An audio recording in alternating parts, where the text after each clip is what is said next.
1997 வெளிவந்த ஒரு ஈரானியன் படம் இப்போ 2026 பார்த்தா கூட அவ்வளோ மீனிங்ஃபுல்லாக இருக்குது. லைஃப் ஒரு மீனிங்ஃபுல்லான விஷயமா இல்லை லைஃப் மீனிங்லெஸ்ஸா அப்படிங்கிற இந்த இரண்டு விஷயங்களுக்குள்ளே நாம் எப்போவுமே சமர் பண்ணிக்கிட்டே இருக்கோம். ரொம்ப சந்தோஷமான நேரங்களில் இந்த லைஃப் ரொம்ப அற்புதமான ஒரு விஷயம் அப்படின்னும், கவலைகள் நிறைந்திருக்கக்கூடிய நேரத்தில் இந்த வாழ்க்கை நமக்கு தேவையா, என்ன ஒரு வாழ்க்கை நம்ம வாழ்கிறோம் அப்படின்னு பல்வேறான கேள்விகள் நமக்குள்ளே ஓடிக்கிட்டே இருக்குது. இந்த கேள்விகளை தான் இந்த படத்துலையும் நம்மளால் பார்க்க முடியுது. இந்த படத்தோட பேர் டேஸ்ட் ஆஃப் செரிஸ்.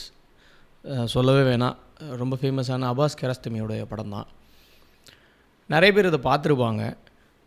நான் இது சமீபத்தில் தான் இந்த படத்தை நான் பார்த்தேன். அந்த ஈரானியன் லேண்டு அப்பாஸ் கியாரஸ்டமியோட படங்களெல்லாம் பார்க்கணும் அப்படிங்கிற ஒரு உந்துதலில் தேடிட்டு இருக்கும் பொழுது இந்த படத்தினுடைய அந்த கரு அதை படித்த உடனேயே இது பார்க்கணும் அப்படின்னு எனக்கு தோணுச்சு. ஏன் அப்படின்னா, அந்த படத்தினுடைய கரு என்ன, மிக முக்கியமான கரு என்ன அப்படின்னா, ஒரு நபர் தான் இறந்து போகணும்னு நினைக்கிறாரு. அவர் அப்படி இறந்து போகும் பொழுது தன்னை யாராவது மண்ணு போட்டு மூடணும் அப்படின்னு நினச்சி ஒரு 3 நபர்கள்ட்ட அவர் அப்ரோச் பண்ணுறார். அப்படி அவர் இறந்து போனதுக்கு பிறகு தன்னை யாரும் மண்ணு போட்டு மூடுனாங்களா இல்லையா அப்படிங்கிற ஒரு விஷயந்தான் இந்த படம். இது சிம்பிளாக நமக்கு தெரியலாம். ஆனால் இந்த 3 நபர்களோட அவருக்கு நடக்கக்கூடிய உரையாடல் இருக்குல்ல, அந்த உரையாடல் தான் இந்த முழு படமுமே. கூடவே இந்த ஈரானுடைய நிலப்பரப்பு 1997 எடுக்கப்பட்ட இந்த படம், வெளிவந்த இந்த படம், அன்னைக்கு இருக்கக்கூடிய ஈரானுடைய நிலப்பரப்பில் ஒரு காரில் ஒரு மனிதர் ட்ராவல் பண்ணிகிட்டே இருக்கிறான், ஓட்டிக்கிட்டே இருக்கிறான். அந்த காரினுடைய ஜன்னல் வழியாக அந்த ஈரானுடைய பகுதிகளை காமிச்சிக்கிட்டே வராங்க. இசை அப்படிங்கிற ஒரு விஷயம் இருக்கா அப்படின்னா, ஹாரன் அடிக்கிறது, பேசுகிறது, அந்த ரோட்டில் போகிற சவுண்டு, எங்கேயாவது வேலை நடக்கிற சவுண்டு, மக்கள் சகஜமாக உரையாடிக்கிட்டு இருக்கிற இந்த ஓசை, இப்படியான விஷயங்கள் மட்டும்தான் மியூசிக். கேமரா ஆங்கிள் ஒன்று அந்த கதாபாத்திரம், முக்கிய கதாபாத்திரம் பேசுகிறதா இருக்கட்டும், இல்லைன்னா அந்த இன்னொரு நபர் பேசக்கூடிய அந்த விஷயமா இருக்கட்டும், இல்லை அந்த நிலப்பரப்பாக இருக்கும். இப்படி மாறி மாறி மாறி மாறி இந்த கதைக்களம் போயிட்டே இருக்குது. ரொம்ப ஒரு 1.5 மணி நேரம், 1 மணி நேரம் 40 நிமிஷம் ஓடக்கூடிய இந்த படம் முழுக்க முழுக்க உரையாடல் மட்டும்தான். அந்த 3 பேரை பேசுகிறாருன்னு சொன்னல, அந்த 3 பேர் பேசுகிறது என்னென்னா கன்வின்ஸ் பண்ணுறாரு. என்ன கன்வின்ஸ் பண்ணுறாருன்னா, இங்கே பாருப்பா, நான் சூசைட் பண்ணிக்கணும்னு நினைக்கிறேன். இப்போது யோசிச்சு பாருங்களேன். இப்போது நம்மக்கிட்ட ஒருத்தர் நான் நாளைக்கு சாகணும்னு பிளான் பண்ணியிருக்கேன், எனக்கு கொஞ்சம் விஷம் வாங்கிட்டு கொடுக்குறீங்களா, இல்லைனா நான் போய்ட்டு ஒரு குழி வெட்டி நான் படுத்துக்கிறேன், மண்ணு போட்டு மூடிடுறீங்களா அப்படின்னு கேட்டால் யாராக இருந்தாலும் திடுக்கிட்டு போவோம். ஏப்பா, என்னை பார்த்தா நீ இன்னும் அவ்வளோ ஒரு மோசமானவரா அப்படின்னு. நம்ம எவ்வளவு பணம் கொடுத்தாலுமே நம்ம அந்த செயலை செய்வோமா அப்படின்னும் பொழுது நம்ம அதை செய்ய மாட்டோம். சில விஷயங்களை நம்ம எவ்வளவு பணம் கொடுத்தாலும் நம்ம செய்ய மாட்டோம் அப்படின்னு நான் நினைக்கிறேன்.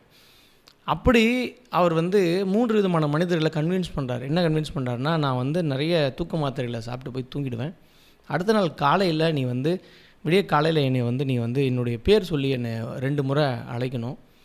நான் பதில் கொடுத்தேன் அப்படின்னா என்னை கைப்பிடிச்சி தூக்கி அதிலேருந்து என்னை வெளியில் கூப்பிட்டு வந்துடணும், இல்லை அப்படின்னா என்னை மண்ணு போட்டு மூடிடணும் அப்படிங்கிறது தான் விஷயம். அப்போ முதலாவதாக அந்த ஷார்ட்டே காட்டுறாங்க. பஜாருக்குள்ளே அவர் அந்த நகரத்துக்கு உள்ளே போகிறாரு, தன்னுடைய கார் எடுத்துகிட்டு சுற்றுறாரு. வழி எங்குமே வேலைக்கு ஆள் வேணுமா, லேபர் வேணுமான்னு கேட்கக்கூடிய ஒரு கூட்டம் காட்டுறாங்க. ரொம்ப அழகான அந்த தெருக்கள், அடுத்து அந்த மக்களுடைய அந்த முகம், இது எல்லாத்தையும் காட்டிகிட்டே வராரு. யாராவது ஒருத்தர் தேடுறாரு. ஏன்னா வேலைக்கு ஆள் கிடைக்கிற யாருன்னா ஒருத்தனை வா உட்காரு, எனக்கு இந்த வேலையை அப்படின்னு இல்லாமல் ரொம்ப சாய்ஸியாக தேடுறாரு. அப்போது தான் சொல்கிறத இவன் புரிஞ்சுக்குவானா மாட்டானா அப்படின்னு நினைக்கிறாரா, இல்லை என்ன மைண்ட் செட்டே அங்கே நமக்கு புரியவே புரியாது. ஒரு மாதிரியான ஒரு அரை மனநிலையிலேயே ஆள் தேடி போயிட்டே இருப்பார்.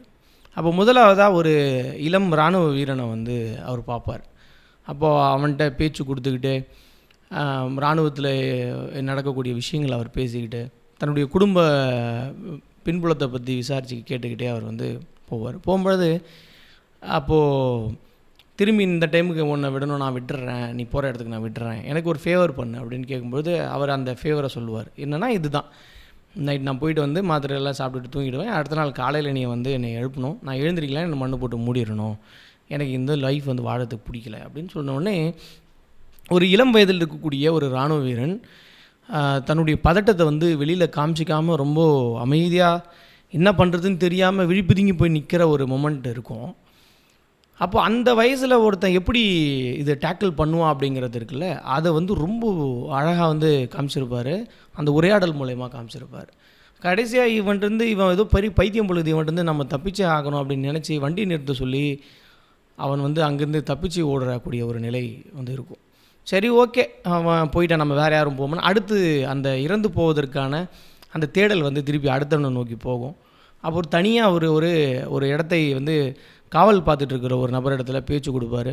பேச்சு கொடுக்கும்பொழுது நம்ம ஒரு கார் ரவுண்ட் போகலாமான்னு கேட்பார். இல்லை, வேலையில் இருக்கேன், இங்கேருந்து நான் நகர முடியாது அப்படின்னும்போது தினமும் அந்த இடத்துல ஒரு போதகர் அந்த இடத்துல தன்னோட உரையாட வருவார். அவருக்காக நான் காத்திருக்கணும் பொழுது சரி நான் அந்த போதகர் இடத்துல போய் பேசி நான் அவரை கூட்டிகிட்டு போகிறேன்னு அந்த போதகர் இடத்துல போவார். போனதும் அப்படின்னு சொன்னால் அவர் இடத்துல அவர் சொல்லும் பொழுது அந்த போதகர் ஷாக் ஆக மாட்டார். என்ன காரணம், நம்முடைய மதம் வந்து நம்மை நாமே மாய்ச்சிக்கிறது வந்து ஒரு கொலை செய்வதற்கு சமமான ஒரு தண்டனை வந்து நமக்கு கொடுக்குது, நமக்கு அது மறுக்கப்பட்டிருக்கு. ஒருவன் தன் வாழ்நாளே அவன் வந்து வாழ்ந்தே தீரணும், கஷ்டமோ நஷ்டமோ அவன் வாழ்ந்து தீர்ந்து இறைவன் அவனுக்கு என்றைக்கு விதிக்கப்பட்டிருக்கோ அந்த உயிரை இறைவன் எப்போ எடுத்துக்கணும்னு நினைக்கிறானோ அப்போ வரைக்கும் நீ காத்திருக்க தான் செய்யணும். அதுக்குள்ளார உன்னுடைய உன்னுடைய வாழ்க்கையினுடைய எல்லா விஷயங்களையும் பக்கங்களையும் நீ பார்த்து தான் ஆகணுங்கிறது தான் நம்மளுடைய மதம் வந்து சொல்லப்பட்டிருக்கு அப்படின்னு அவருக்கு வந்து அவர் ப்ரீச் பண்ண ஆரம்பிப்பார். அப்போ இருக்கும்போது இதெல்லாம் நான் ப்ரீச் பண்ணலாம் அவனை இது பண்ணல, ஜஸ்ட்டு எனக்கு நீ வந்து நான் போயிட்டு இதை போல் நான் படுத்துருவேன், நீ காலையில் வந்து என் பேரை வந்து 2 முறை சொல்லி கூப்பிடு, எழுந்திரிக்கல அப்படின்னா என்னை மண்ணு போட்டு மூடிடு அப்படின்ன உடனே அவர் வந்து எந்த ஒரு இந்த மதத்தின் மீது நம்பிக்கைக்கூடிய ஒரு இஸ்லாமியனும் இந்த செயலை வந்து ஒரு செய்ய மாட்டான். இது வந்து நான் ஒரு கொலை செய்வதற்கு என்ன இருக்குமோ அதே தான், அதனால் நான் இந்த ஒரு மோசமான செயலை நான் செய்ய மாட்டேன் அப்படின்னு அந்த போதகரும் மறுத்துருவார்.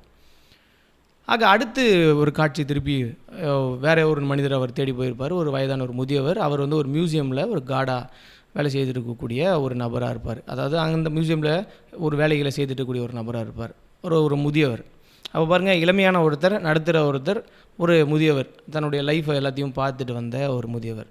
அவரிடத்துல அந்த உரையாடல் வந்து போயிட்டே இருக்கும். இந்த உரையாடல் முழுக்கவே ஒரு ஜன்னல் வழியாக அந்த ஒரு மலையில் வந்து ஏறி இறங்கி காட்டிக்கிட்டே இருக்கிறத அந்த காட்சிகள் போயிட்டே இருக்கும். ஈரானுடைய ஏதோ ஒரு மலை பாங்கான இடத்துல பாதையில் இந்த முழு படமும் ஓடிக்கிட்டே இருக்கும். வேறு எந்த பகுதியும் நம்மளால் பார்க்க முடியாது, அதே மலைப்பகுதி மட்டும்தான். அந்த வயதான முதியவர் வந்து அவரை நான் வந்து இந்த வேலையை நான் எப்படி ஒத்துக்கிறேன் என்னன்னு எனக்கு தெரியல, பட் ஆனால் எனக்கு வந்து நீ சரியான காரணம் என்னன்னு சொன்னால் தான் நான் வந்து இந்த வேலையை செய்யறதுக்கு சம்மதிப்பேன் அப்படின்னு சொல்லிவிட்டு, அப்போது இவரை மண்ணு போட்டு மூடிடுவார் போல் இருக்குது, இவர் ஒத்துக்குவார் போல் இருக்குன்னும் பொழுது நீ ஏன் அவனுடைய லைஃப் வந்து முடிச்சிக்கணும்னு நினைக்கிறேன் அப்படின்னு ஒரு 10-15 நிமிஷம் உரையாடல் போகும். இந்த 10-15 நிமிஷம் உரையாடலில் அந்த இறந்து போகணும்னு நினைக்கக்கூடிய மனிதர் எந்த வார்த்தையும் பேச மாட்டார். அந்த முதியவர் மட்டும் பேசிக்கிட்டே வருவார். ஏன்பா நீ வந்து சாகணும் அப்படின்னு நினைக்கிற அப்படின்னு சொல்லிவிட்டு அவர் ஒரு கதையை சொல்லுவார். என்ன அப்படின்னா, நானும் இப்படி தான் ஒரு நாள் செத்துறணும் அப்படின்னு நினச்சி கயிறு எடுத்துக்கிட்டு போய் ஒரு மரத்தில் எடுத்துகிட்டு போய் போட்டேன். அந்த மரத்தில் தூக்கி போடும்போது அந்த கயிறு வந்து டைட்டாக பிடிக்கவே இல்லை. அந்த மரத்துக்கு மேலே ஏறி நான் வந்து அந்த கயிறு கட்டின உடனே டைட்டாக கட்டி முடிச்சிட்டேன். அந்த மரத்துலேருந்து இறங்கலாம் அப்படின்னும்பொழுது என்னுடைய கையில் ரொம்ப சாஃப்டான விஷயங்கள்லாம் பட்டுச்சு. என்னன்னு பார்த்தா ஒரு செர்ரி பழம். அந்த செர்ரி பழம் வந்து பார்த்திங்கன்னா ரொம்ப மென்மையாக ரொம்ப நல்லா இருந்தது. நான் பறித்து வந்து ஒன்று சாப்பிட்டு பார்த்தேன், ரொம்ப சுவையாக ரொம்ப நல்லா இருந்தது. நான் அந்த மரத்துலேருந்து இறங்கணும் அப்படின்னு நினைக்கும் பொழுது பொழுது விடிஞ்சிருச்சு. அப்போ அந்த பள்ளிக்கு போகிற குழந்தைகள்லாம் அந்த பக்கம் போக ஆரம்பிச்சிட்டாங்க. அந்த குழந்தைகள் என்ன பண்ணாங்க, அந்த மரத்தை எங்களுக்காக கொஞ்சம் குலுக்குறீங்களா, நாங்களும் கொஞ்சம் செரி சாப்பிட்டுக்கிறோம் அப்படின்னு சொல்லி ஆசையாக கேட்டாங்க. நான் மரத்தை வந்து குலுக்குனேன். அதுலேருந்து கீழே விழுந்த செரிக்கள் எல்லாத்தையும் அந்த குழந்தைகள் எடுத்துக்கிட்டு போயிட்டு சாப்பிட்டுக்கிட்டு போயிட்டாங்க. நானும் அப்போ அந்த மரத்துலேருந்து இறங்கி அந்த செரி பழங்கள்லாம் எடுத்துக்கிட்டு என்னோடய வீட்டில் போய் என் மனைவி கிட்ட கொடுத்தேன். என் மனைவி அதை ரொம்ப ருசித்து சாப்பிட்டா. ஆக இந்த செர்ரி பழம் சாப்பிட்றதுக்காகவாது நம்ம உயிரோடு இருக்கக்கூடாதா, இவ்வளோ சுவையான செர்ரி பழம் சாப்பிட்றதுக்காகவாது நம்ம உயிரோடு இருக்கணுங்கிற ஒரு காரணம் இல்லையா அப்படின்னு விஷயத்த சொல்லுவார். காலையில் உதிக்கக்கூடிய சூரியனை எப்படி நீ பார்க்காம இறந்து போவ, மாலையில் வந்து மறையக்கூடிய சூரியனை எங்கேயாவது ஒரு இடத்துல உட்காந்து பார்க்குறது எப்படி நீ இறந்து போவ, அந்த நிலா, வானத்தில் இருக்கக்கூடிய நட்சத்திரங்கள், இந்த மக்கள், இந்த குழந்தைகள் விளையாடக்கூடியது, இந்த மாதிரி பழங்கள், நம்ம பெற்ற தாய் நமக்கு உணவு ஊட்டுறாலோ இல்லையோ, ஒரு சீசன்லேயும் இந்த இயற்கை அன்னை வந்து நமக்கு விதவிதமான உணவுகளை கொடுக்குறாள், இது எல்லாமே நீ அனுபவிக்காமல் நீ ஏன் சாகணும்னு நினைக்கிற, காரணம் சொல்லு அப்படின்னு அவர் கேட்கும் பொழுது எந்த ஒரு காரணமுமே அவர் சொல்லாமல் அமைதியாக அந்த முதியவர் போகக்கூடிய அந்த மியூசியம் போகக்கூடிய இடத்துல அவர் வந்து ட்ராப் பண்ணுவார். ட்ராப் பண்ணிவிட்டு கண்டிப்பாக நீ காலையில் வந்துடுவ தானே அப்படின் பொழுது, நான் கண்டிப்பாக வந்துடுவேன், நான் கொடுத்த வாக்கை நான் மீற மாட்டேன் அப்படின்னு. சரி வந்து நீ என்ன பண்ணணும் அப்படின்னா, வந்த ஒன்று என்ன பண்ணணும், உன்னோட பேரை சொல்லி நான் வந்து கூப்பிடணும். என்ன என் பேர் சொல்லி கூப்பிடுவேன் அப்படின்னா, அப்போது ஹாதி ஹாதின்னு எத்தனை முறை கூப்பிடுவேன்னா 2 முறை கூப்பிடுவேன். சரி எழுந்தா நான் என்ன பண்ணுவேன், எழுந்தா நீ என்னோட வந்துடுவேன். ஒருவேளை நான் எழுந்திரிக்கலன்னா, இல்லை நீ கண்டிப்பாக நீ வந்து என்ன பண்ணுவ, காலையில் நீ இறக்க மாட்டேன், எழுந்திரிப்ப, எனக்கு நம்பிக்கை இருக்குது அப்படின்பது. ஒருவேளை இறந்தா நான் என்ன பண்ண போகிறேன், நீ சொன்ன மாதிரி நான் மண்ணை போட்டு மூடணும் தானே, என்னுடைய வாக்குலேருந்து நான் மீற மாட்டேன், கண்டிப்பாக நான் வந்து மண்ணு போட்டு மூடிடுறேன் அப்படின்னும் பொழுது, சரி இந்த வேலைக்கான அந்த தொகையை பாதி தொகையை நீங்கள் இப்போயே வாங்கிக்கோங்க, மீதி வேலை முடிஞ்சோடனே நாளைக்கு காலையில் வாங்கிக்கோங்க அப்படின்னும் பொழுது, அந்த முதியவர் இந்த பணம் நாளைக்கு நான் முடிச்சுட்டே வாங்கிக்கிறேன், எனக்கு தேவையில்லை அப்படின்னு சொல்லிட்டு அங்கேருந்து இறங்கிடுவார். அந்த இறங்கின உடனே அவர் அந்த காரை எடுத்துகிட்டு அங்கேருந்து கிளம்புவார். திருப்பி அந்த காரை வந்து ஒரு ரொட்டேட்டிங் ஆக்ஷன்லேயே வந்து சுற்றி ஏரியாவை காமிச்சிக்கிட்டே இருப்பார். ரொம்ப வேகமாக ஓட்டுற மாதிரியான ஒரு காட்சியை வந்து வச்சுருப்பார். கடைசியாக திருப்பி அந்த கார் முடியும் பொழுது அந்த முதியவர் எந்த மியூசியமில் விட்டாரோ அதே மியூசியம்லேயே அந்த கார் நிற்கும். அந்த முதியவரை நோக்கி அவர் தேடி ஓடுவார். போனோடனே அங்கே வந்து அவர் காடைகளை வந்து வேட்டையாடி கொண்டு வந்திருப்பார். அந்த மியூசியமில் சில ஆய்வு பணிக்காக கொண்டு வந்திருப்பார். அப்போ அவர் இடத்துல பேச்சு கொடுப்பார். பேச்சு கொடுத்தோடனே, நாளைக்கு நீ கண்டிப்பாக வந்துடுவல்ல, என் தலையே எடுத்தாலும் நாளைக்கு நான் கண்டிப்பாக வந்துடுவேன். சரி, நாளைக்கு 2 முறை உன்னை என் பேரை கூப்பிட சொன்னேன், எக்ஸ்ட்ரா கூட இன்னொரு டைம் கூட கூப்பிடு. அதே போல் நான் அந்த குரல் கொடுத்துன்னு எழுந்திரிக்கலன்னா என்னை நீ தட்டி பார்த்து எழுப்பு. அப்பயும் நான் எழுந்திரிக்கல அப்படின்னா நீ என்னை வந்து மூடிடு அப்படின்னு சொல்லி ஒரு பதட்ட நிலையிலே சொல்லுவார்.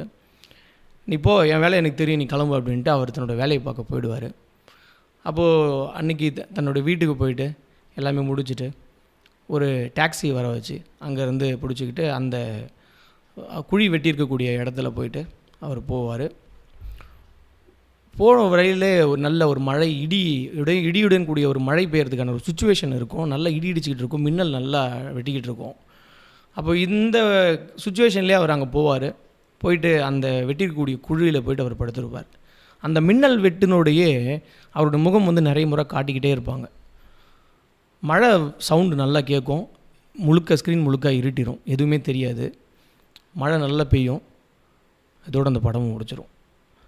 ஆக அந்த இறந்து போகணும்னு நினச்ச அந்த மனிதன் இறந்து போனாரா, இல்லை தன்னுடைய மனம் மாறினாரா, காலையில் அந்த பெரியவர் வந்தாரா இல்லையா அப்படிங்கிற நமக்குள்ளேயே பல கேள்விகளை கேட்கக்கூடிய ஒரு சுச்சுவேஷனில் இந்த படம் முடியும். இப்படி எல்லாருக்குள்ளேயும் நம்ம ஏதோ ஒரு வகையில் போராடிக்கிட்டே இருக்கோம். எல்லா சுச்சுவேஷன்லையும் ஏதோ நம்ம போராடிக்கிட்டே இருக்கோம். காரணம் வந்து என்ன ஏதுன்னே தெரியாமல் நம்ம வந்து போராடிக்கிட்டே இருக்கோம். குறிப்பாக அந்த காலகட்டத்தில் இப்படியான ஒரு ஆர்ட் ஃபிலிம் ரொம்ப குறைவான நபர்களோட, ரொம்ப குறைவான அந்த ஒர்க்கு, மியூசிக்ன்றது ஒரு விஷயத்தில் இல்லை, கேமரா அப்படிங்கிறது ரொம்ப ப்ரிசைஸாக ஒர்க் பண்ண மாதிரி, கட்டிங்ஸு, இது எல்லாமே அற்புதமாக கச்சிதமாக செய்திருக்கக்கூடிய ஒரு விஷயமா இருந்தது. இதில் கதாபாத்திரங்கள் வேணால் கம்மியாக இருக்கலாமே தவிர அந்த நிலமே ஒரு கதாபாத்திரமாக இதில் வந்துக்கிட்டே இருக்கிறது, அந்த நேட்டிவிட்டினஸ் இருந்துக்கிட்டே இருக்கிறது தான் இந்த படத்தினுடைய மிக முக்கிய ஒரு ப்ளஸ்ஸாக எனக்கு பட்டுச்சு. ஸோ ஸ்பாய்லராக என்ன அப்படிங்கிறத எனக்கு தெரியல. இதை போல் ரொம்ப ஒரு ஆர்ட் ஃபிலிமை வந்து பார்க்கணும் அப்படின்னு நினைக்கிறவங்க கண்டிப்பாக இந்த படத்தை தவற விடக்கூடாது. 1997 எடுத்திருந்தாலுமே நிச்சயமாக இன்னும் ஒரு 500 ஆண்டுகள் போனாலுமே இந்த படம் நமக்குள்ளே ஏற்படுத்தக்கூடிய உரையாடல் வந்து இது மனிதன் இருக்கிற வரைக்கும் முடியவே முடியாது அப்படின்னு எனக்கு தோணுது. மீண்டும் வேறு ஒரு படத்தோடு அல்லது புத்தகத்தோடு பார்ப்போம். நன்றி.